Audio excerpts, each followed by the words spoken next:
Conséquence des ROS, en absence de l'épuration cellulaire, le vieillissement cellulaire et diverses pathologies vont s'installer. Par exemple, les ROS ou radicaux libres peuvent donc affecter les molécules biologiques au niveau des différents organes.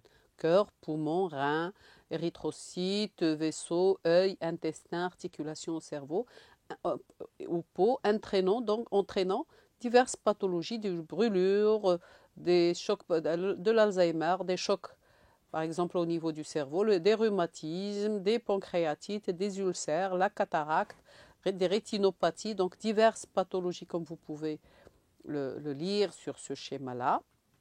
Et alors, ces facteurs, parmi les facteurs donc, produisant donc, le vieillissement, entraînant le vieillissement cellulaire entre différents des ROS, vous avez donc des ROS d'abord, mais aussi des modifications de protéines par oxydation, par glycation, par choc thermique, entraînent aussi, ou sont aussi des facteurs du vieillissement cellulaire.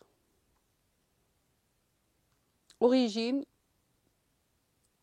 et réponse cellulaire aux ROS.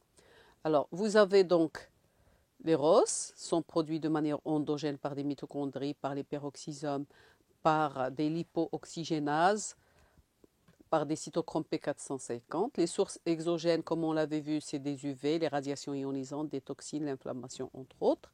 Et alors, tant que le taux reste normal, l'homéostasie, la croissance normale et le métabolisme normal vont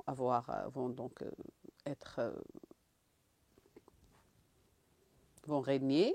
Si le taux de ces ROS est élevé dans la cellule, cela altère les fonctions physiologiques, entraînant le vieillissement, des maladies ou la mort cellulaire. Les systèmes de défense de la cellule sont des antioxydants, en ce qui concerne les oxydants, ROS.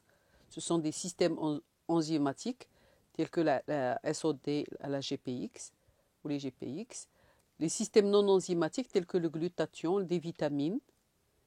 Les antimodifications des protéines sont les head-shock protéines ou HSP, le système de protéasome qui dégrade les protéines en acides aminés après ubiquitinylation. Les sous-produits de ROS, ce sont les anions superoxydes formés par les P450, des hydrogènes de peroxyde donc de détoxification et des radicaux hydroxyles qui initient une peroxydation lipidique et entraînant parfois des atteintes d'ADN.